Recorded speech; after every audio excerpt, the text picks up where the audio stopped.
Hi friends, ಎಲ್ರಿಗೂ ನಮಸ್ಕಾರ. ನಾನಿವತ್ತು ಮುದ್ದೆ ಮತ್ತು ಅನ್ನದ ಜೊತೆಗಾಗುವಂಥ ಅಲಸಂದಿ ಕಾಳು ಸಾಂಬಾರು ಮಾಡ್ಕೊಂಡಿದ್ದೀನಿ. ನಾನಿಲ್ಲಿ ಒಂದು ರಾತ್ರಿ ಪೂರ್ತಿ ನೆನೆಸಿಟ್ಕೊಂಡು ಮಾಡಿರೋಂಥ ಸಾಂಬಾರು ಇದು ಕಾಳುಗಳದ್ದು. ಅಥವಾ ನಿಮಗೆ ಟೈಮ್ ಇಲ್ಲ ಅಂದರೆ ಒಂದು 3 ರಿಂದ 4 ಗಂಟೆ ಕೂಡ ನೆನೆಸಿಟ್ಕೊಂಡು ಮಾಡಬಹುದು. ನಾನು ರಾತ್ರಿ ನೆನೆ ಹಾಕಿದೆ, ಮಧ್ಯಾಹ್ನಕ್ಕೆ ಸಾಂಬಾರು ಮಾಡ್ಕೊಳ್ತಿದ್ದೀನಿ. ಚೆನ್ನಾಗಿ ನೆಂದಿದೆ. ತರಗುಣಿ ಕಾಳು ಅಂತ ಕೂಡ ಕರಿತೀವಿ ಇದಕ್ಕೆ, ನಾಟಿ ಕಾಳಿದು. ಇಲ್ಲಿ ಒಂದು ಆಲೂಗೆಡ್ಡೆ, ಒಂದು ಬದನೆಕಾಯಿನ ಹೆಚ್ಚಿಟ್ಕೊಂಡಿದ್ದೀನಿ. ಮಸಾಲೆ ರುಬ್ಬೋದಕ್ಕೆ ಸ್ವಲ್ಪ ತೆಂಗಿನಕಾಯಿ ತುರಿ, ಪುದೀನ ಸೊಪ್ಪು, ಕೊತ್ತಂಬರಿ ಸೊಪ್ಪು, ಶುಂಠಿ ಒಂದು ಅರ್ಧ ಇಂಚಷ್ಟು, ಬೆಳ್ಳುಳ್ಳಿ 1 ಗೆಡ್ಡೆ, ಈರುಳ್ಳಿ 1 ಗೆಡ್ಡೆ ತೊಗೊಂಡಿದ್ದೀನಿ. ಸ್ವಲ್ಪ ಒಗ್ಗರಣೆಗೆ ಸ್ವಲ್ಪ ರುಬ್ಬೋದಕ್ಕೆ ಹಾಕ್ಕೊಳ್ತಾ ಇದ್ದೀನಿ. ಅರ್ಧ ಈರುಳ್ಳಿ, ಬೆಳ್ಳುಳ್ಳಿ, ಕರಿಬೇವಿನ ಸೊಪ್ಪು ಒಗ್ಗರಣೆಗೆ, ಧನಿಯಾ ಪುಡಿ, ಖಾರದ ಪುಡಿ, ಗರಂ ಮಸಾಲ, ಸ್ವಲ್ಪ ಹಳದಿ ಪುಡಿ, ಇಷ್ಟನ್ನು ನಾನು ಮಸಾಲೆ ಪುಡಿಗಾಗಿ ಉಪಯೋಗಿಸ್ಕೊಳ್ತಾ ಇದ್ದೀನಿ ಮಸಾಲೆ ರುಬ್ಬೋದಕ್ಕೆ. ಮೊದಲಿಗೆ ಒಂದು ಮಸಾಲೆ ರೆಡಿ ಮಾಡ್ಕೊಳ್ಳೋಣ. ಮಿಕ್ಸಿ ಜಾರ್ಗೆ ಶುಂಠಿ, ಬೆಳ್ಳುಳ್ಳಿ, ಅರ್ಧ ಈರುಳ್ಳಿ, ಹಾಗೆ ತೆಂಗಿನಕಾಯಿ ತುರಿ ಹಾಕ್ಕೊಳ್ತಾ ಇದ್ದೀನಿ. ಪುದೀನ ಸೊಪ್ಪು, ಕೊತ್ತಂಬರಿ ಸೊಪ್ಪನ್ನ ಕೊನೆಯಲ್ಲಿ ಹಾಕ್ಕೊಂಡು ರುಬ್ಕೊಳ್ಳೋಣ, ಫ್ಲೇವರ್ ಚೆನ್ನಾಗಿರುತ್ತೆ. ಹಾಗೆ ಅದಕ್ಕೆ ಸ್ವಲ್ಪ ಹುರ್ಗಡ್ಲೆ ಹಾಕ್ಕೊಂಡು ರುಬ್ಕೊಳ್ಳೋಣ. 1 ಸ್ಪೂನಷ್ಟು ಹುರ್ಗಡ್ಲೆ ಹಾಕಿದ್ರೆ ಸಾಕಾಗುತ್ತೆ. ಪೌಡ್ರ್ಗಳನ್ನೆಲ್ಲ ಕೊನೆಯಲ್ಲಿ ಹಾಕ್ಕೊಳ್ಳೋಣ, ನುಣ್ಣಗಾಗುತ್ತೆ. ಇದನ್ನು ಸ್ವಲ್ಪ ತರಿ ಮಾಡಿಕೊಂಡು ನಂತರ ನೀರು ಹಾಕ್ಕೊಂಡು ನುಣ್ಣಗೆ ರುಬ್ಕೊಂಡಿದ್ದೀನಿ. ಕಾಯೆಲ್ಲ ನುಣ್ಣಗೆ ಪೇಸ್ಟ್ ಮಾಡ್ಕೊಳ್ಳಿ. ಆನಂತರ ಪುದೀನ ಸೊಪ್ಪು, ಕೊತ್ತಂಬರಿ ಸೊಪ್ಪು ಹಾಕ್ಕೊಳ್ತಾ ಇದ್ದೀನಿ. ಅದ್ರ ಜೊತೆಗೇ ಪೌಡ್ರ್ಗಳನ್ನೆಲ್ಲ ಕೊನೆಯಲ್ಲೇ ಹಾಕ್ಕೊಳ್ತೀನಿ. ಪೌಡ್ರ್ ಇರೋದ್ರಿಂದ ನೀವು ಡೈರೆಕ್ಟಾಗಿ ಒಗ್ಗರಣೆ ಕೂಡ ಹಾಕ್ಕೊಳ್ಬೋದು ಅಥವಾ ರುಬ್ಬದಿ ಕೂಡ ಹಾಕ್ಕೊಳ್ಬಹುದು. ಜಸ್ಟ್ ಒಂದೇ ಒಂದು ರೌಂಡಷ್ಟು ಮಿಕ್ಸಿನ ಆನ್ ಆ್ಯಂಡ್ ಆಫ್ ಮಾಡಿದ್ರೆ ಸಾಕು. ಈಗ ಒಗ್ಗರಣೆ ಮಾಡ್ಕೊಳ್ಳೋಣ. ಒಂದು ಕುಕ್ಕರ್ನಲ್ಲಿ ಸ್ವಲ್ಪ ಎಣ್ಣೆ, ಸಾಸಿವೆ ತೊಗೊಂಡಿದ್ದೀನಿ, ಒಂದು 1/4 ಸ್ಪೂನಷ್ಟು.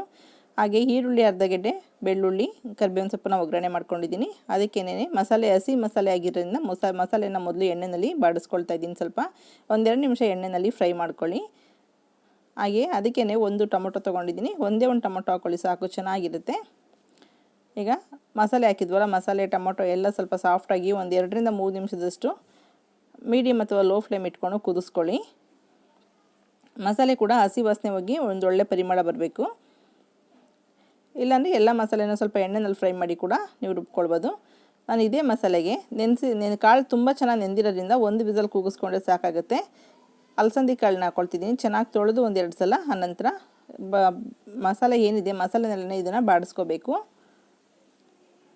ಇದ್ರ ಜೊತೆಗೇನೆ ಆಲೂಗೆಡ್ಡೆ 1, ಬದನೆಕಾಯಿ 1 ನೀರಿನಲ್ಲಿ ನೆನೆಸಿಟ್ಕೊಂಡಿದ್ದೆ, ಉಪ್ಪು ನೀರಿನಲ್ಲಿ. ಕಲರ್ ಚೇಂಜ್ ಆಗುತ್ತೆ ಅಂತ ಹೇಳ್ಬಿಟ್ಟು ಹೆಚ್ಚಾದಮೇಲೆ ಅದನ್ನು ಹಾಕ್ಕೊಂಡು ಅದನ್ನು ಕೂಡ ಕಾಳು ಜೊತೆ ಮಸಾಲೆ ಜೊತೆ ಮಿಕ್ಸ್ ಮಾಡ್ಕೋಬೇಕು. ಅದು ಕೂಡ 1-2 ನಿಮಿಷ ಚೆನ್ನಾಗಿ ಫ್ರೈ ಆಗಲಿ. ಈ ಸಾಂಬಾರು ತುಂಬಾ ಚೆನ್ನಾಗಿರುತ್ತೆ. ಸಿಂಪಲ್ಲು ಮಾಡೋದು ಕೂಡ, ತುಂಬ ಬೇಗ ಕೂಡ ಆಗುತ್ತೆ. ಈಗ ರುಚಿಗೆ ಎಷ್ಟು ಬೇಕಾಗುತ್ತೆ ಅಷ್ಟು ಉಪ್ಪು ಹಾಕ್ಕೊಂಡು ಮಿಕ್ಸ್ ಮಾಡ್ಕೊಳ್ಳೋಣ.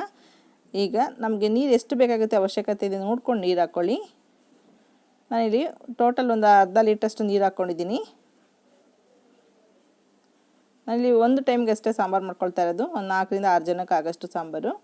ಒಂದೇ ಒಂದು ವಿಸಲ್ ಕೂಗಿಸ್ಕೊಳ್ಳಿ ಸಾಕು, ತುಂಬಾ ಚೆನ್ನಾಗಿರುತ್ತೆ. ಏಕೆಂದರೆ ಎಲ್ಲನೂ ನಾವು ಮೊದಲೇ ಬಾಡಿಸ್ಕೊಂಡಿದ್ದೀವಿ. ಮಸಾಲೆ, ಕಾಳು ಎಲ್ಲನೂ ಎಣ್ಣೆನಲ್ಲಿ ಬಾಡಿಸ್ಕೊಂಡಿದ್ದರಿಂದ ಒಂದು ವಿಸಲ್ ಕೂಗಿಸಿದ್ರೆ ಸಾಕು. ನೀವು 2-3 ವಿಸಲ್ ಕೂಗಿಸಿದ್ರೆ ಪೂರ್ತಿ ಗಟ್ಟಿ ಥರ ಪೇಸ್ಟ್ ಥರ ಆಗಿಬಿಡುತ್ತೆ ಸಾಂಬಾರು. ಅಂದರೆ ಎಲ್ಲ ತರಕಾರಿ ಕಾಳೆಲ್ಲ ಬೆಂದೋಗ್ಬಿಡುತ್ತೆ, ತಿನ್ನೋದಕ್ಕೆ ಏನು ಸಿಗೋದಿಲ್ಲ, ಮಸೊಪ್ಪು ಥರ ಆಗಿಬಿಡುತ್ತೆ. ಹಾಗಾಗಿ ಒಂದು ವಿಸಲ್ ಕೂಗಿಸ್ಕೊಂಡ್ರೆ ತಿನ್ನೋದಕ್ಕೆ ಕಾಳು ಕೂಡ ಸಿಗುತ್ತೆ, ಚೆನ್ನಾಗಿರುತ್ತೆ. ನಾವು ಯಾವುದೇ ಸಾಂಬಾರು ಕೂಗಿಸಿದ್ರು ಕೂಡ ಕುಕ್ಕರ್ ಕ್ಯಾಪ್ ತೆಗೆದ್ಮೇಲೆ ಕೂಡ ನಾನು ಒಂದು ಸಲ ಕುದಿಸ್ಕೊಳ್ತೀನಿ. ಅದು ತುಂಬಾ ಒಳ್ಳೆ ಫ್ಲೇವರ್ ಕೊಡುತ್ತೆ. ನಿಮಗೆ ಸಾಂಬಾರು ಗಟ್ಟಿ ಇದೆ ಅಂತ ಅನಿಸಿದ್ರೆ ಸ್ವಲ್ಪ ನೀರು ಹಾಕಿ ಕೂಡ ಹೆಚ್ಚಿಸ್ಕೊಳ್ಬೋದು. ಈಗ ಒಂದು ಬೌಲ್ಗೆ ಸರ್ವ್ ಮಾಡ್ಕೊಳ್ತಿದ್ದೀನಿ. ಇದು ಮುದ್ದೆ ಮತ್ತು ಬಿಸಿ ಬಿಸಿ ಮುದ್ದೆ ಮತ್ತು ಅನ್ನದ ಜೊತೆಗೆ ತುಂಬ ಒಳ್ಳೆ ಕಾಂಬಿನೇಷನ್ನು, ತುಂಬ ರುಚಿಯಾಗಿರುತ್ತೆ. ಸಿಂಪಲ್ಲ ಕೂಡ ಇದೆ. ನಿಮ್ಗೆ ಏನಾದ್ರು ಕಾಳು ಸಿಕ್ಕರೆ ಈ ಥರ ಒಣ ಕಾಳುಗಳು ನೆನೆ ಹಾಕಿ ಇದೇ ಮೆಥಡ್ನಲ್ಲಿ ಬೇರೆ ಒಣ ಕಾಳುಗಳು ಕೂಡ ಉಪಯೋಗಿಸ್ಕೊಂಡು ಸಾಂಬಾರು ಮಾಡ್ಬೋದು. ಓಕೆ ಫ್ರೆಂಡ್ಸ್, ವಿಡಿಯೋ ಇಷ್ಟ ಆಗಿದೆ ಲೈಕ್ ಮಾಡಿ, ಶೇರ್ ಮಾಡಿ, ಸಬ್ಸ್ಕ್ರೈಬ್ ಮಾಡಿ. Okay bye, thank you.